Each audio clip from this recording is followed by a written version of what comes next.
Hundreds of lucky bettors won the 655 Grand Lotto prize on Saturday, with each taking home around $500,000 pesos.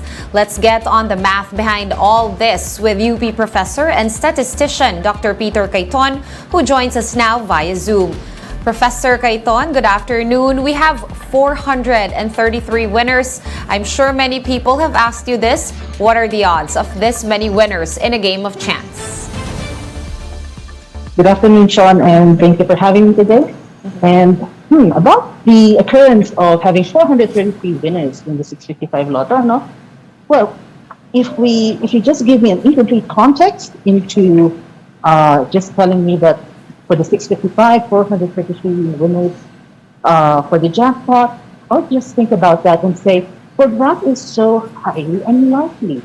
The probability is pretty close to zero. Not impossible because you already saw a thing happen in that way, but it's very unlikely. However, if you give me that the context is that the winning numbers were 9, 18, 27, 36, 45, and 54, it's a very human thing to do to select those numbers being multiples of 9. Or if you really look at the lotto ticket, when you try to answer what would be your selected numbers, those numbers often are arranged diagonally.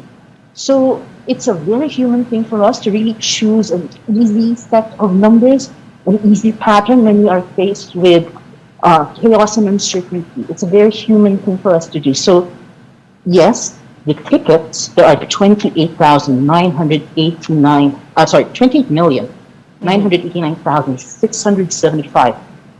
Possible 6 combinations out of 55, and only one of them has a multiple of 9 in all of their digits. But we as humans select numbers by a pattern or by an order, which is easy for us to do, easy for us to remember, especially when we want to participate in the lotto on a regular basis. So if you just look at the numbers without or an incomplete context, 433 is really that large. In the history, in the past 20 years, we only had 2 or 3 or 1 winner of the lotto. But 433 is pretty rare, yes. But if you look at how we humans tend to choose numbers, and the occurrence that really choosing numbers as humans, and what will come out of the draws of balls in the 655, they are really 2 distinct events. So it's not really that unlike if you think about how we humans tend to choose numbers. I guess, Dr. Cayton, I should change my question to what is the probability of picking out the winning numbers as all multiples of 9 and in that order, 9, 18, 27, right? And so on and so forth. Have you done the math on the probability of picking out all these multiples of 9 in that specific order as the winning numbers? Now, if I'm just going to look at the lottery balls on how the PCSO would be drawing them, it's just one combination that has all of those numbers being a multiple of 9. That specific set of 9, 18, 27, 36, 45, and 54. So it's 1 out of 28,989,675. But if we ask the question, how many people chose 9, 18, 27, 26, 45, 54, it's going to be a pretty significant number. It's not a majority, naturally, but it's going to be a good number of people out of all of those possible choices that people would have. In this case, you observe that there are 438 people that chose that number. And it's not unlikely that that is something that we can cling on. There have been studies in other countries in terms of number preferences in the lottery. We haven't seen such research in the Philippines, but already this is showing up to us now. We humans, really do choose things that are easy to remember, patterns that we can repeat in participating in the lottery. So yes, I have an answer for the one where the balls are coming up to the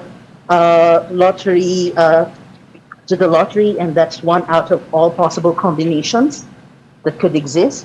But we still don't have the information or really empirical data in terms of those selecting 430 out of how many participated. Yeah. All right. So let's just have a little fun here. If you were compare this unlikely circumstance to other unlikely circumstances, where would this rank? Because we spoke to your, or at least some colleagues of mine, spoke to your colleagues, Professor Guido David, and he says the likelihood of getting hit by lightning is bigger than having 433 Lotto winners. We are assuming, of course, he did also take into consideration the context that you supplied. Yeah. Now, let me give you another thing that is more real to us. So, in the past 4 weeks, the average number of COVID-19 cases has been about 12,700 per week. And in a population of 109.6 million, now you are 3,000 times more likely to get COVID than win the jackpot in the lottery. Oh, that's really fun and a very good math. I think a lot of us have to take a little bit more time to digest at least the computations that went behind that. Thank you so much for your time and your insights and your explanations. UP Professor Peter Cayton. Actually, just one last question. Do you think, really quickly, sir, that this occurrence actually merits an investigation? Now, I'm just going to have no comment on that about meriting an investigation, though I would say it merits a lot of good research. All right. Thank you again. UP Professor Dr. Peter Cayton. Thank you, sir.